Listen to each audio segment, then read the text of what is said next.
когда мир только начал приходить в себя после пандемии, потерь и попыток вернуться к привычной жизни, в феврале 2022 года произошло еще одно трагическое событие на территории бывшего Советского Союза. На мою страну посыпались санкции со всех сторон, а внутри начались волнения и паника. Я тоже была в числе паникеров. Но несмотря ни на что, мы решили, что все равно попробуем оформить визу и отправиться в Европу. Мы думали, что это может быть мой первый и, возможно, последний шанс выехать за бугор, как говорили в прежние времена. Оформить шенген россиянину было непросто, но несмотря на трудности и финансовые затраты, у нас все получилось. Когда я изучала театральную педагогику и после одного из курсов, впечатленная Акрополем, мне захотелось сначала отправиться в Афины.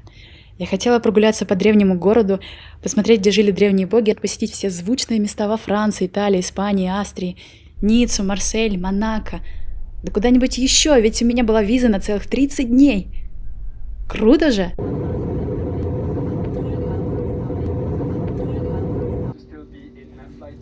Если бы в тот момент я могла посмотреть на себя со стороны, то сказала бы: «Браво, девушка! Вырвалась и дорвалась». Но об этом немного позже. Всю логистику перемещений мой любимый человек взял на себя, и для меня многое было сюрпризом. Кстати, о нас. Я Жанна, родом из России, а мой близкий человек по имени Пол – пришелец из Америки. На тот момент наши отношения только активно развивались, и мы не знали, куда они нас заведут. Мой английский был на очень примитивном уровне, а русский у Пола был хуже, чем мой английский, и это было еще одним испытанием. Так как прямое авиасообщение с Европой уже было перекрыто, нам пришлось лететь в обход через Армению, затем Арабские Эмираты. Первым пунктом назначения был сюрпризом от Пола, и это оказался греческий остров Санторини, о котором я, к своему стыду, на тот момент ничего не знала. Мы прилетели ночью, а утром я была просто ошеломлена. Увидев все эти белые, будто безе домики с уникальными видами на море, мне казалось, что эти красивые пейзажи с голубыми крышами я видел только в рекламе по телевизору. Это место было таким ванильно-сладким и безумно романтичным, и повезло, что после пандемии там еще не было толп туристов. Место, которое создано для красивых фотографий в Инстаграме, в моем случае сработало наоборот. Я просто облажалась нарядами, и что еще сложнее представить, позировать для фото особо не получилось. Разве что вот так. Да, не место красит фото, а руки мастера. И в моем случае они явно облажались. Но чтобы доказать вам, что мы все-таки там были, и как это место стало особенным для нас, я отобрала лучшее из того, что было, и хочу поделиться трогательными и важными событиями с вами. Море штормит. А если бы я снова вернулась на Санторини, то вот за этим. Чтобы наконец-то сделать хоть одно красивое фото в модном платье на этом романтическом фоне, как и положено для Инстаграма. При этом все равно скорчить самую забавную гримасу. Осознанно пройтись по узким улочкам между домиками, зная, что это настоящая пещера, облагороженная людьми.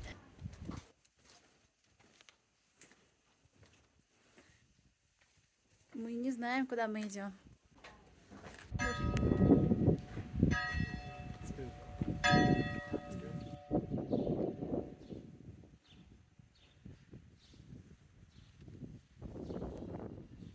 Прогуляться по крышам, по-прежнему опасаясь, что за это нас поругает хозяева. Проверить силу ветра и не улететь вниз со скалы. Пробежаться по тропе, пролегающей по всему острову Санторини. Идем несколько дней. Пол меня не кормит.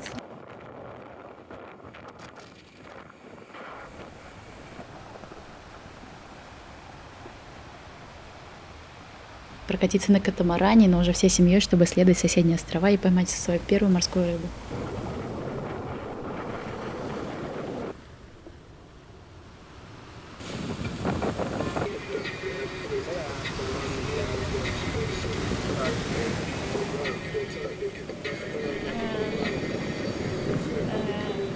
Хочется сказать it's okay, but no, because I don't want. Oh, Watch haha. I think I'm from Bangladesh.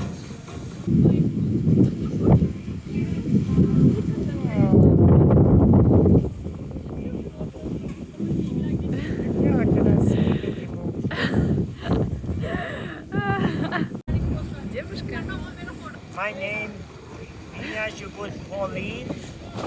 Я испан. Я люблю тебя. Видео не слабонервно.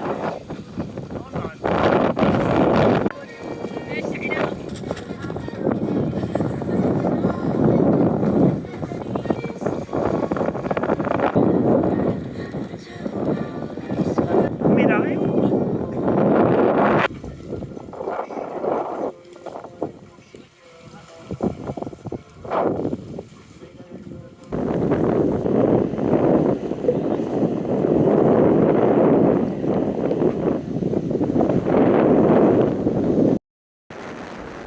Погонять на мотоскутере по всему острову, обхватив крепко пола, чтобы по-прежнему не умереть от страха на крутых поворотах, но уже не ворчать об этом вслух.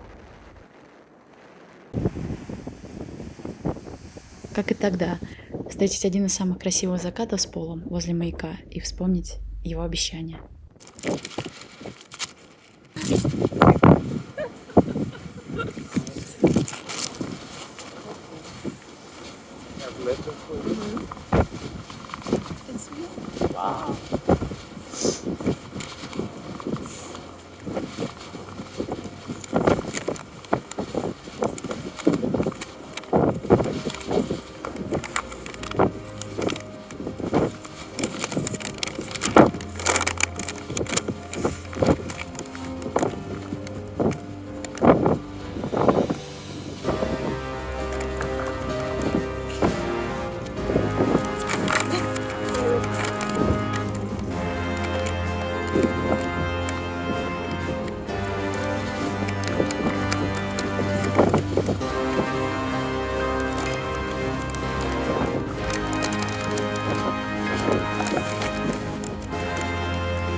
Oh.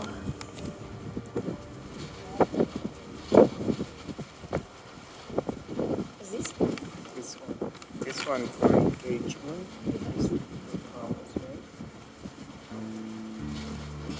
Sorry, we can make smaller. This big. Very big. Oh, Обещание. promise. Yeah, promise. This is called promise ring. And like, I'm not another kiss man.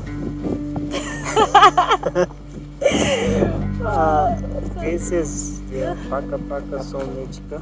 Yeah, I have another Solnichka. Thank you. Very beautiful. Where you promise? Where?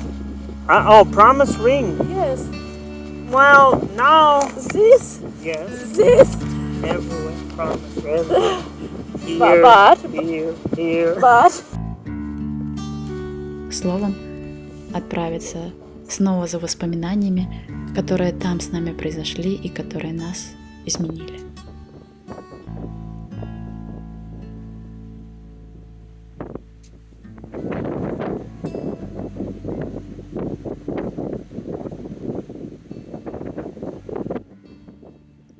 Санторини – остров, который, кажется, сошел с открытки, но его красота скрывает драматическую историю. Представьте, 1000 лет назад на этом месте был идеальный круглый остров, в центре которого возвышался вулкан. Его извержение было настолько мощным, что разрушило остров и вызвало гигантское цунами. Оно уничтожило все на островах Эгейского моря и прибрежных греческих поселениях и на севере Египта. Эта катастрофа послужила основой для мифа об Атлантиде и легла в основу библейских сказаний о всемирном потопе. Во всех официальных источниках Санторини называется островом Тира, в честь дарийского царя, который основал здесь колонию после грандиозного извержения. Предположительно, до этой катастрофы остров населяла процветающая минойская цивилизация. Мы узнали об этом, когда отправились в местечко Акритире. Здесь, под толстым слоем вулканического пепла, нашли целый город, двухэтажные дома, сохранившими фресками в минойском стиле. На протяжении многих веков на этот завидный остров покушались разные державы, но оставим в стороне военные захваты, даже сейчас происходят войны, от которых и наш мир рушится. Отмечу лишь, что в XIII веке, когда остров захватили венецианцы, они дали ему название в честь церкви Святой Ирины, которая находилась на острове. Все моряки и иностранцы стали называть его Санторини, и это название популярно до сих пор. Тем не менее, в 1821 году остров был захвачен греческими повстанцами и стал частью независимой Греции. Сегодня Санторини завораживает бело-синими домами, и эта красота имеет свое объяснение. Белый цвет отражает палящее солнце, спасаясь от жары, а синий изначально был дешевой краской для рыбацких лодок. Во времена турецкого владычества эти цвета стали символом патриотизма, так как они повторяли цвета греческого флага. К сожалению, грандиозности этих артефактов в тот момент я не ощутила, так как мало что знала об этом месте и о том, как его история переплетается с событиями, перевернувшими ход мировой истории. Я не задумывалась, как стихия может внезапно ворваться в нашу жизнь, пока мы сами едва не пострадали от неукротимых сил, действующих на Средиземном море. Против этой стихии мы оказались бессильны, но об этом я расскажу подробнее гораздо позже. Санторини стал для меня не просто красивой картинкой. Это история о том, как человек и природа сталкиваются, создавая мифы, меняя ход истории и оставляя после себя красоту, которая вдохновляет и заставляет задуматься о силе стихии. Ну а сейчас, уважаемые, продолжим наше дальнейшее плавание в древний город Акрополь с небольшими остановками на островах, после которой мы все же сойдем на материк.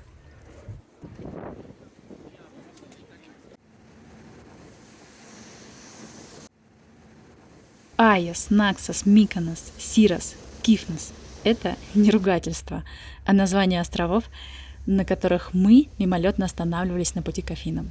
Я воображала, что город Афины хоть как-то приближен к Древней Греции, культурный центр, колыбель демократии и философии, где, конечно же, процветает театральное искусство.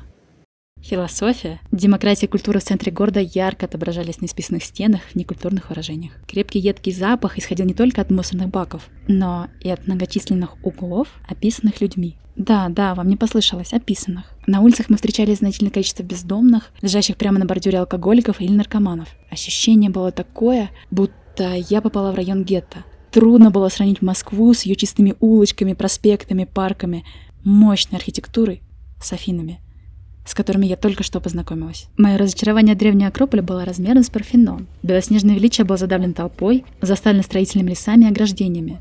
Мраморные блоки напоминали о былых тысячелетиях, но весь миф был заглушен криками гидов и щелчками селфи-палок. Я искала подлинный дух Греции, но нашла лишь острова. А плоть, дух и жизнь, кажется, ушли. Скажу честно, изучать древний Акрополь на занятиях в магистратуре было захватывающе, интересно и содержательно. Наши талантливые педагоги разожгли искру любопытства, но мои ожидания и реальность не совпали. Порадовал театр Геродота Аттика, находившийся на юго-западном склоне Акрополя. Он до сих пор хорошо сохранился, и там проходят концерты и театральные представления. Но, увы, в это время театр был в отпуске. Мы не отчаялись и заглянули на фольклорное шоу. Народный ансамбль с живым оркестром под открытым небом прямо на закате представлял традиционные танцы разных регионов Греции, демонстрируя национальную одежду, характер и ритм. Это было органично и красиво.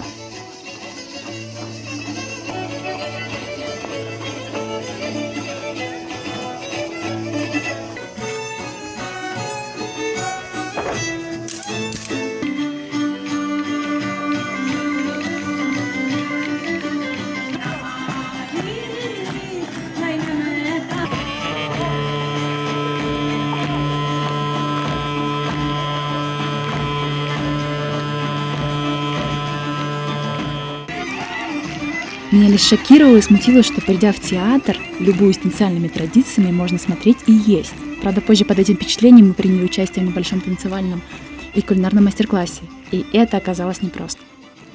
Кстати, о еде. Она у них хороша. В рационе много овощей и рыбы, а греческие сыры и оливки просто топ. И цены в ресторанах, на рынках доступны. Все, как я люблю. Нам, как всем нормальным туристам, нужно было посетить и другие античные руины. Например, исторический комплекс Афинской агоры, находящийся у подножия Акрополя. По мне, он был более наполненным и содержательным. Древняя агора была главным центром общественной жизни, просторное здание с длинной колоннадой, деревянным потолком и мраморным полом – стоа. А тала служила местом для прогулок, встреч и философских бесед. Действительно интересно было пройтись и следиться в окрестности. Здание было полностью реконструировано и оборудовано под музей, в котором выставлены находки с территории агоры, керамика, монеты, скульптуры. Очевидно, что Пола особенно впечатлили скульптуры и некоторые другие артефакты. Гуляя там, я начала осознавать, что школьные книги по истории Древней Греции начинают оживать в моей реальности. Здорово было попасть и пробежаться по стадиону, который был построен в IV веке до нашей эры для проведения крупнейшего спортивного и религиозного праздника в Афинах — Панафинейских игр. Стадион Панатинайкон был предшественником Олимпийских игр и после восстановления стал местом проведения первых современных Олимпийских игр.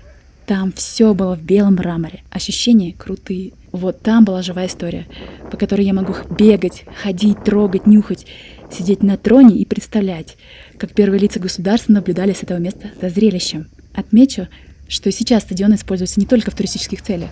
Любой желающий по утрам может совершать пробежки. Стадион служит финишем ежегодного афинского марафона и местом для важных церемоний. Например, традиционная передача Олимпийского огня перед каждыми играми. Заряженные, мы запрыгнули в поезд и отправились в горы, туда, где жили боги Олимпа. Восхождение начиналось из небольшого городка Литохора. Несмотря на мифическую недоступность, пеший путь на гору Олимп занял 2 дня. Старт состоялся от тропы Красного водопада через живописное лесное ущелье. Мы поднимались по восточному хребту горы Олимп до приюта Христос Какакалос, встречая на своем пути грациозных серн.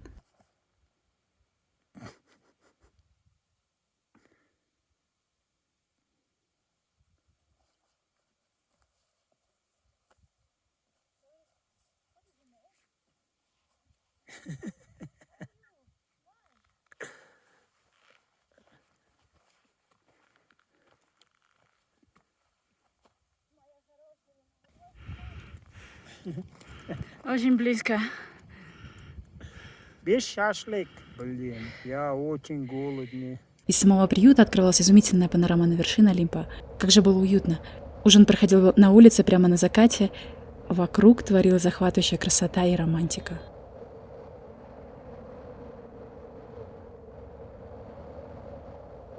Следующий день был более технически сложным. I'll do mine too. I'll kiss mine too before I start. Мы поднимались по крутому скальному кулуару на самую высокую вершину в горах Олимпа — Митикас.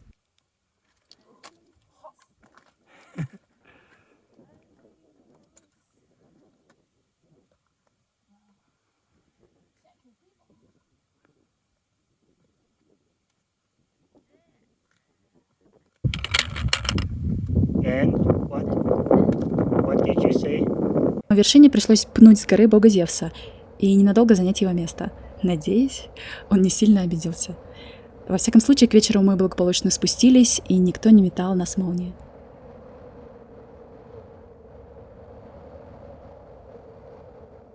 Моя гонка продолжалась, и следующим пунктом назначения была Метеора.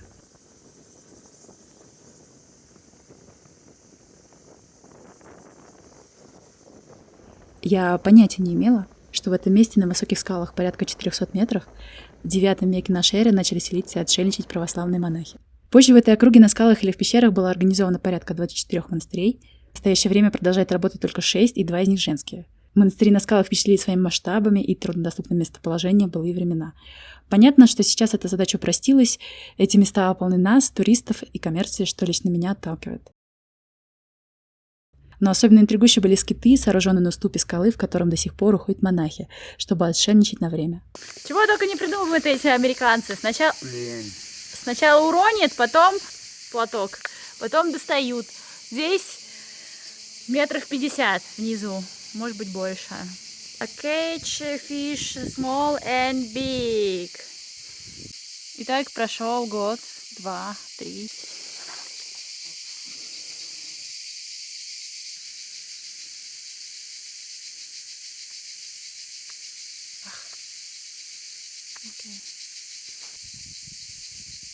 Еще чуть-чуть, и все. Будет в наших руках.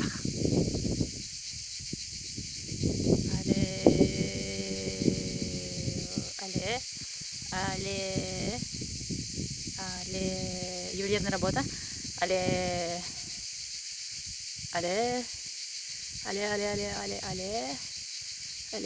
Кустики обходим. Але.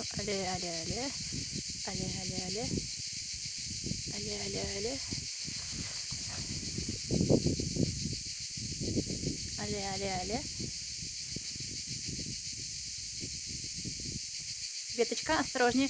Right. Wow. Ale, ale, ale, ale, ale, ale, ale.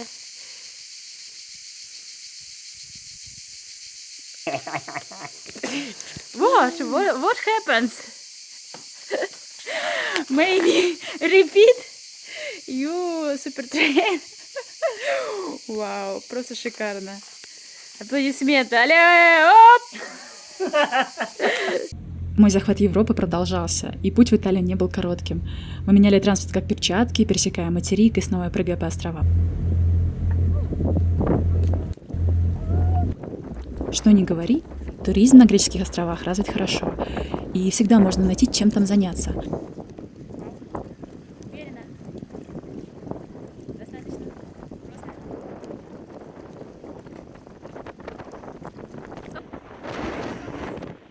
Например, пересечь остров Кефалони на квадроцикле, который я чуть не перевернула на крутом повороте. Найти там природные красоты, такие как пещеры, красивые тропы, крепости, а потом израсходовать весь бензин и долго толкать квадрик до заправки. Ты усталась? Нормально. Вот.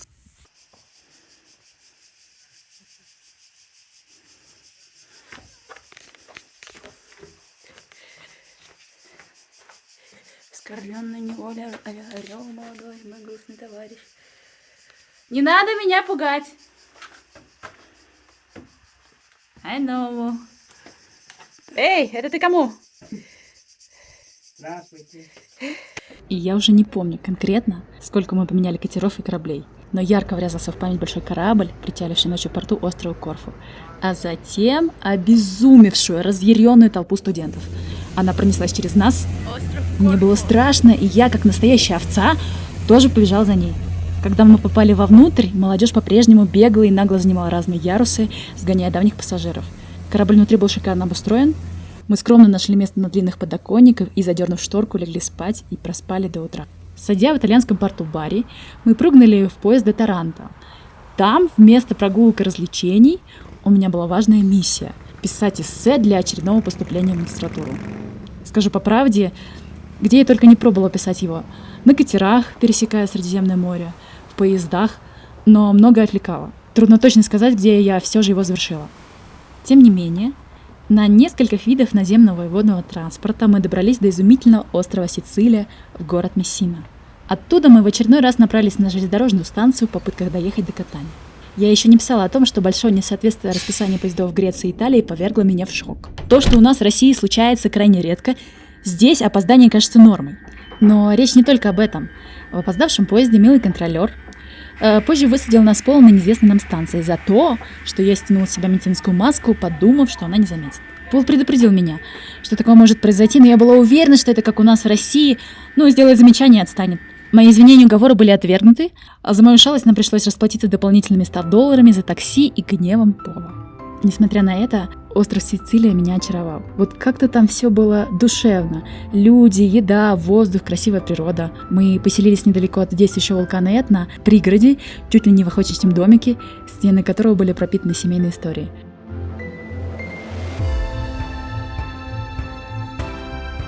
Там впервые мы поднялись близко к кратеру вулкана, который был в дымке. Шли по скрипучему вулканическому пеплу и обходили теплые выходы вулканических газов, которые придавали ощущение живого, дышащего места.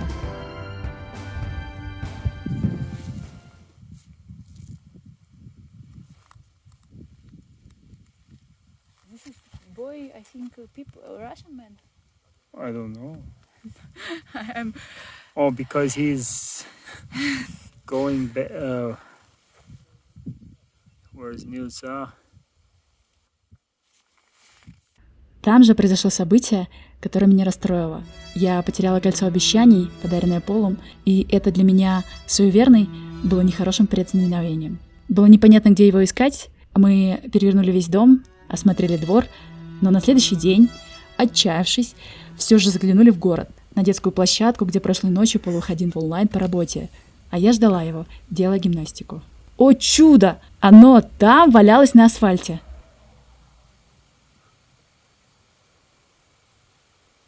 В конце концов, 30 дней моей визы и гонки вскоре истекали. Нам нужно было убраться из шенгенской зоны. О Марселе и Ницце, к моему огорчению, пришлось забыть. Но о незначительном острове по имени Стромболи, на котором по необходимости нужно было поменять катер на путевой аэропорт Рима, забыть невозможно.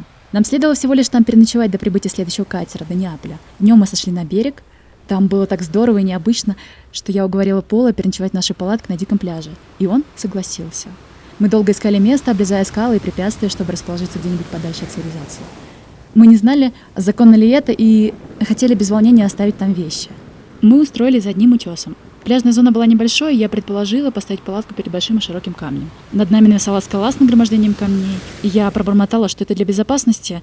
Если камни по какой-то причине начнут сыпаться, камень нас защитит. Пол усмехнулся надо мной, но спорить не стал. После того, как все было готово, мы отправились прогуляться в местную деревню и поужинать. Там мы с удивлением обнаружили, что на острове расположен действующий вулкан, и он в ту ночь парил. Море было спокойным, умиротворяющим. Луна будто хитро подмигивала, и ее сияние расстилалось на волнах нежно-шепчущего моря, образуя манящий путь, освещающий нам дорогу. Мы возвращались в лагерь через скалы, балансируя как акробаты, поскольку руки у нас были заняты купленными фруктами. Как только мы вернулись, мы легли спать, опьяненной теплой, звездной, гипнотической ночью. Она была настолько спокойной и завораживающей. Я проснулась посреди ночи от того, что пошел дождь и стало неожиданно холодно. Закрыв тамбур палатки, мне почему-то стало тревожно. Я решила не залазить, пока в спальне лечь на него. Мне не спалось, в отличие от Пола. Позже я снова полезла в рюкзак зачем-то и обнаружила, что под ним прибывает вода с грязью. Я быстро подняла Пола. Он выбежал наружу первым, чтобы осмотреться. Он прокричал мне, чтобы я быстрее оттуда убиралась, так как грязь спускается на нас. Когда я оказалась снаружи, то увидела, как быстрые грязевые потоки спускаются сбоку от нашего камня. Времени на раздумья не было. Шторм только усиливался, и мгновенно грязь заполнила пространство за камнем, и фонтаном полилась сверху, заполняя все вокруг. Наши вещи поднимало над грязью, мы выдергивали их и бегом относили в какое-то другое место. Пол пытался спасти тент, но не успел, тот разорвался и утонул в потоке. Все сильнее гремел гром с молниями, камни летели с грохотом вниз, море поднималось и прибывало все ближе и ближе. Вокруг была кромешная тьма. Мы бегали по исчезающей суше, пытаясь укрыться то в одном, то в другом месте, уворачиваясь от камнепада и грязи. Пол был в одних трусах, я в майке и в шортах.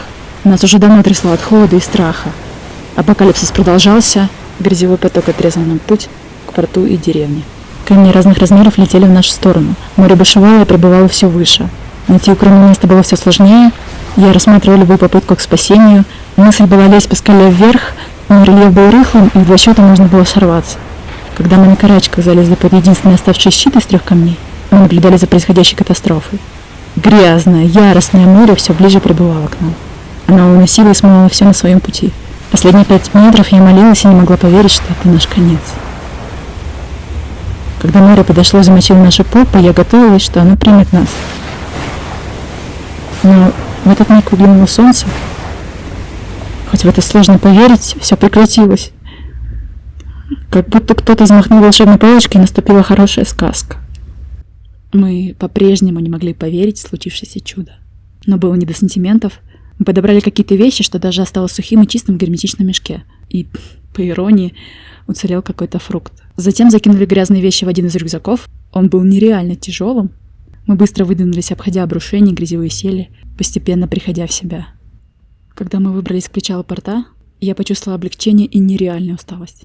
Хотелось плакать и кричать. Спасибо, что живой. Никогда я не чувствовала так кожей, что моя судьба висела на одном волоске. В скором времени должен быть подплыть наш катер. Пол успел сбегать куда-то и купить волшебный горячий чай и выпечку. Не помню, что я бы когда-то ела или пила что-то вкуснее. Возле порта тоже были какие-то разрушения, и оперативно прибывшая бригада разбиралась с этим. А мы прошли на борт своего катера и обессильные свалились в кресло. При этом мне по-прежнему хотелось плакать и кричать, чтобы все знали, что мы только что выжили. Вскоре, причалив в порту Неаполя, мы на автомате продвигались на самокате, прыгая по старинной брусчатке. Величие названия Неаполь мелькало перед нами, но я не помню, успели мы что-то там сделать до отправления поезда в Рим. Мысли были только о том, чтобы привести себя в порядок и поспать. Прибыв в Рим и заселившись в гостиницу, мы начали большую стирку. Наши спальники, почти все остальные вещи и обувь были в вулканической пыли и щебенке. Все было невероятно грязным и тяжелым. Стирка и сушка заняла большую часть ночи, но перед этим мы все же собрались силами, чтобы поужинать и немного прогуляться по берегу Тиренейского моря.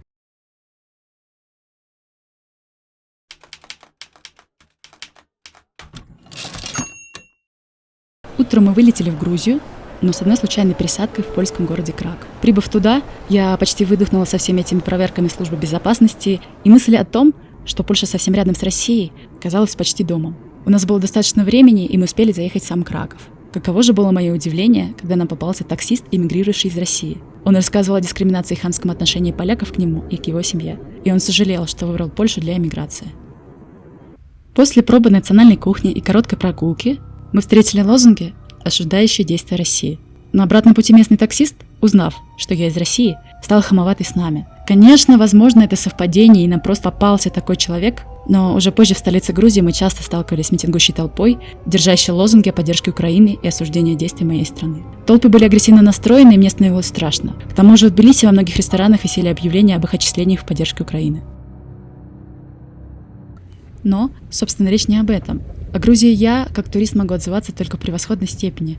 Места, люди, воздух, еда, природа – там все какое-то особенно душевное. После прибытия в Кутаиси мы очень спонтанно решили отправиться в Сванетию. Я не могла представить, что туда будет непросто добраться, так как дорога располагалась через высокогорное ущелье. Возможно, поэтому там так аутентично. Это место сохранило традиционные черты сванов, от гостеприимных местных исходил свободолюбивый и гордый дух. В разных деревнях сохранились сванские башни, которые когда-то служили в оборонительных целях от внешних набегов и вендетты, кровной мести. Они до сих пор находятся во владении и использовании семей потомков древних сванов и являются предметом семейной гордости.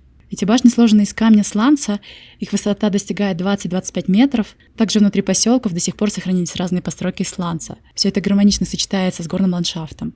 Нам удалось насладиться всем этим в небольших и чудесных поселках Ужгуле и Месте, с которыми связано много разных воспоминаний.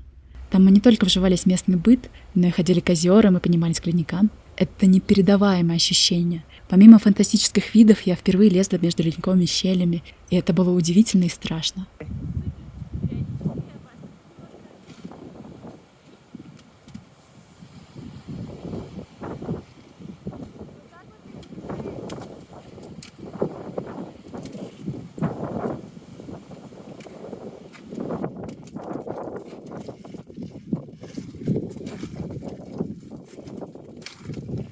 После восхождения к леднику Шхара, любуясь Безингийской стеной, мы сильно сдержались на спуске и шли уже по темноте. Выйдя на грунтовую дорогу, мимо проезжающий пикап остановился, и эти добрые люди нас подобрали.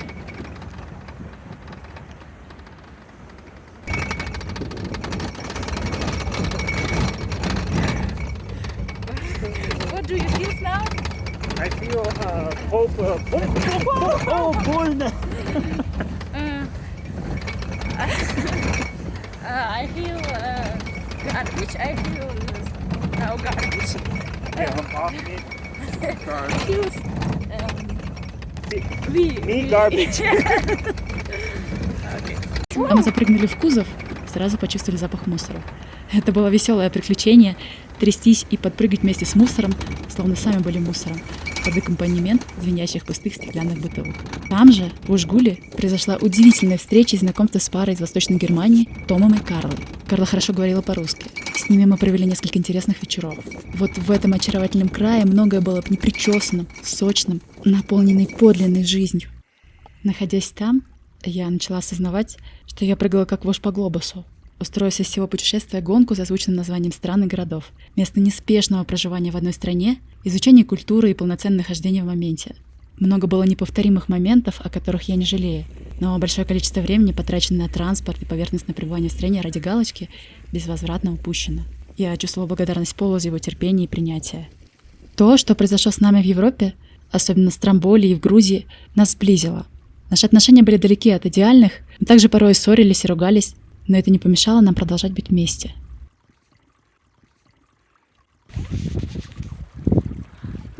Вот за этим хребтом моя родная страна Россия. Совсем недалеко, совсем чуть-чуть осталось до России. Maybe impossible going in Russia. Now I have вы видите кто? I have people and American boy. No, in Russia.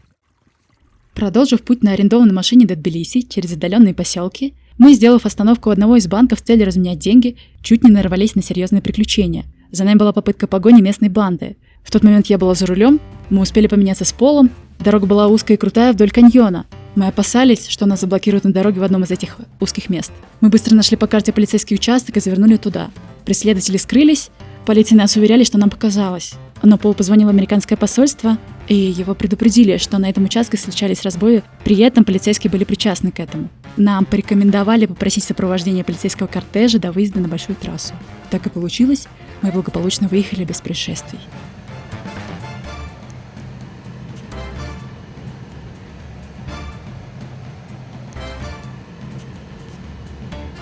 Забыла упомянуть о том, что в один из дней по пути мы заезжали в Цхалтуба, где когда-то, во времена СССР, находилась знаменитая всесоюзная здравница. Печально было смотреть на грациозные, роскошные комплексы санаториев с колоннадами, лепнимой, мраморными залами и высокими потолками в полном запустении. Трудно представить, сколько ресурсов и средств было туда вложено. Помимо этих заброшек мы встречали несколько других разграбленных, заброшенных советских наследий. Затем, прибыв в замечательный город Тбилиси, мы остановились в центре в очень красивом месте. Вечерами можно было любоваться видами на город, и мы прекрасно провели там время за разными активностями и экскурсиями.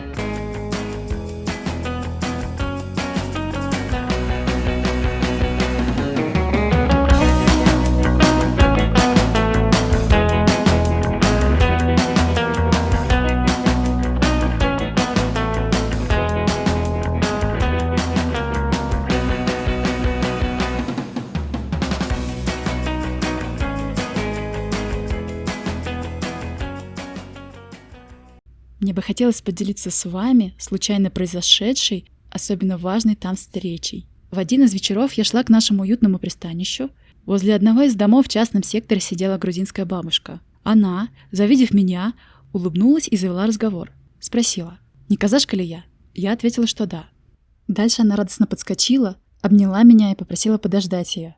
Позже она вышла со своей пожилой сестрой, и они рассказали, что во времена СССР они были репрессированы, и их семью депортировали зимой в холодном товарном вагоне в Казахстан. Когда они туда прибыли, их фактически как скотину выбросили в степи, где проживало несколько казахских семей. И одна из семей их приютила, и все деревни помогали им выжить и обустроиться. Через несколько лет, когда наступили времена оттепели, им разрешили вернуться, но они с большой благодарностью и любовью относятся к казахскому народу. Они завели меня домой и провели экскурсию, и пригласили остановиться у них, но так как у нас уже было оплачено жилье, мне пришлось отказаться. Об этой трогательной истории и о других событиях, свидетелями и участниками которых мы стали, я думала в поезде, уносящий нас от Тбилиси в Ереван. А именно, что любая страна хороша, и в каждой стране я могу расширить свои границы. Сначала удивиться тому, как там все странно, неправильно, примитивно, а потом осознать, что это я, глупышка. И мне сложно понять, почему у них и для них это по-другому. В общем, до меня дошло, что в гости со своим монастырем не ходят. За это время меня шокировало, как обстановка в мире, внешние и внутренние политические обстоятельства задели меня и влияют на мою судьбу.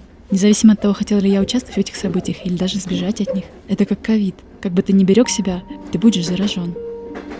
И эта последняя история стала для меня важным примером того, что есть такие люди, на которых гражданство, раса, политика, религия не поставила штамп на их человечности, подлинности, порядочности, искренности и доброте.